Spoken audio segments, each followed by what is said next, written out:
Alright, y'all, so no more conspiracy videos. I'm officially hanging it up.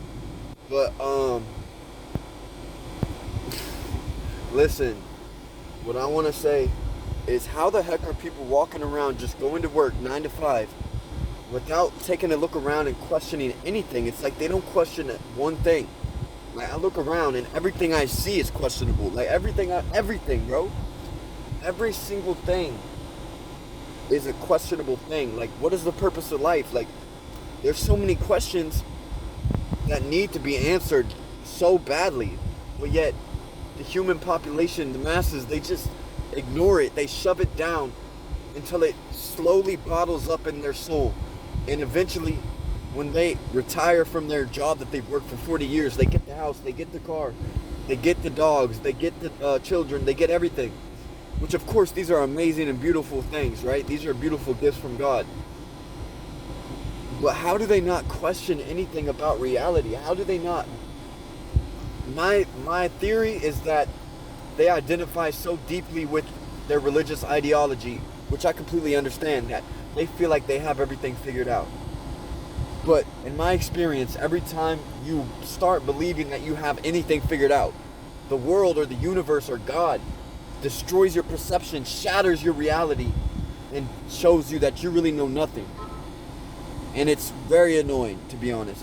It's a very major inconvenience, apparently. Well, literally.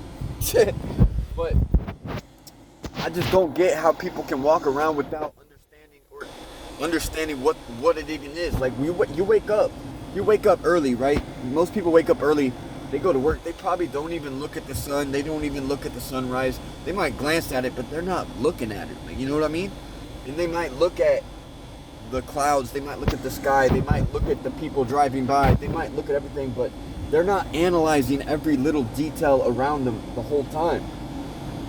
Which, I understand that just proves my point that most of these people have never been through anything significant that would cause them to be hyper vigilant. And I'm healing from that. I'm becoming less hypervigilant now that I know that there's no real threats around me. The only potential threat in this world is death. Well, that's not true. There's a million things that are much worse than death. There's a million things could happen to you worse than death. I'm not gonna lie. Jordan Peterson was right about that. I just realized that. But in my opinion, death is the final boss. It's like you're set free finally from hell, because it feels like our life is nothing but one big test, one big multitude or series of tests, and of course we're gonna fail a lot of them because we're human. Some of us are human. Are you human? I don't know. You watching this video and getting angry, you're probably not human. You might be a reptile. No, I'm just kidding. You might not be a reptile, but you might be. You might not. I don't know. Are you? Hey, I don't know. But here's what I'm saying. I don't really believe in the reptile thing, but once you watch that movie, They Live, it's free on YouTube. Go watch They Live and tell me that ain't what we're living in right now. In the movie They Live, right? He puts on these glasses, and of course he finds the glasses in a church, which has to be some kind of allegory or some kind of representation of reality, right? There's no coincidence in Hollywood, bro. He put the glasses on that he finds in a church in a box. That resembles spiritual discernment. That resembles awakening. So when he puts it on, he starts seeing what he's not supposed to see. And he's seeing everything around him. He starts seeing demons in people. They really look like aliens or skeletons. They're aliens. And they have formed an alliance with the human power elite.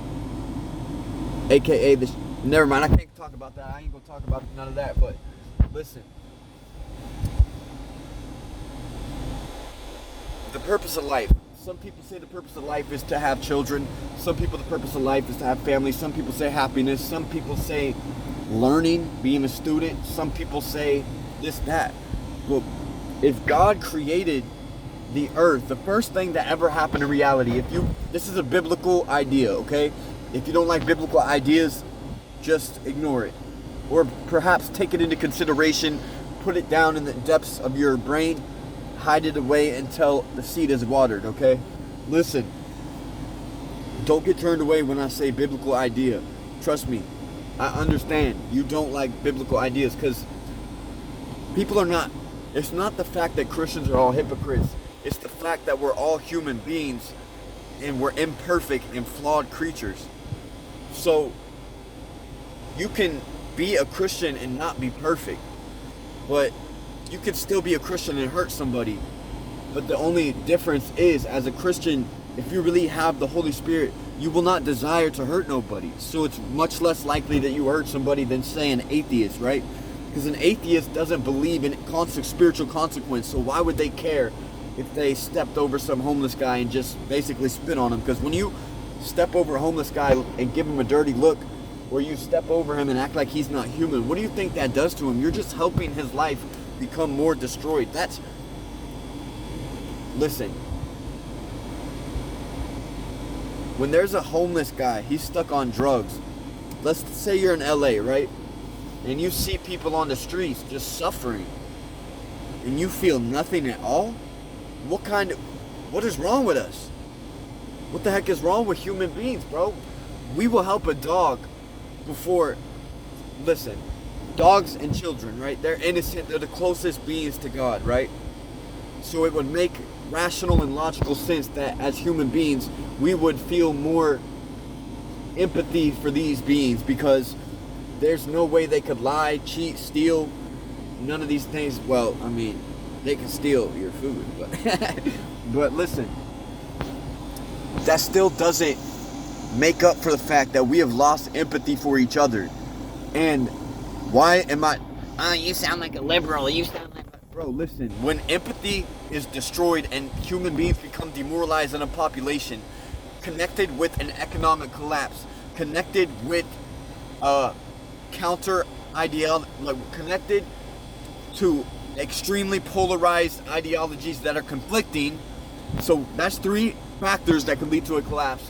Also, coupled with the devil gaining more ground in the population. All these things, that's four factors. That increases the chance of a total collapse of society up to about 40%. Now, I've only analyzed four factors, so let's just say you need about 10 factors, but you probably only need the four factors. I don't know how many factors need to come together for the perfect environment of a collapse. But listen, it's inevitable. A collapse is completely inevitable at this point, because the economic collapse, conflicted, polarized ideologies, battling for power and dominance in one country where one population is supposed to be united under God. 3, demonic activity increasing and abounding, iniquity abounding. And 4, I just lost my train of thought. Something's attacking me, but listen. Something is going down, man. And there's something coming. And a lot of people can feel it, but when a human being feels something coming, their first reaction, we have a fight or flight response, right? So if you encounter information that makes you feel uncomfortable, your natural human reaction, even as a man, even as a soldier, you still have, even if you're a highly trained, hard, tough man, even if you're in prison, if you're a soldier, your humanity is wired a fight or flight response. Now, whether you pick the fight or flight response is your choice. Some could say that it's not. But it's like a dog being cornered, right? When you're a dog and you get cornered in the corner, they're going to get afraid. And when they're afraid, they either attack or they run. Now, listen. When you come into contact with information that makes you highly uncomfortable, your first reaction is flight. Because you don't know how to fight information as a human being. There's no way you could fight it. So you're gonna run from it. So that's why it doesn't matter if you give people the information that could set them free. It doesn't matter, because their human instinct is fight or flight, and they have no idea how to fight this kind of attack. That's why Alex Jones called it an info war, dude. Because, dang, I just thought of this. I just made this up in my brain. This is making total sense. It's all coming together. But listen, I don't know how I be doing connecting these dots, but it's true. I know it's true. So listen, Instead of accepting the information, practicing radical acceptance, identifying the solution, first accept it, analyze it, try to refute it. If it becomes impossible to refute, then you have no choice but to accept it for sure. And then after you finally go through those 5 stages, the only option left is to prepare.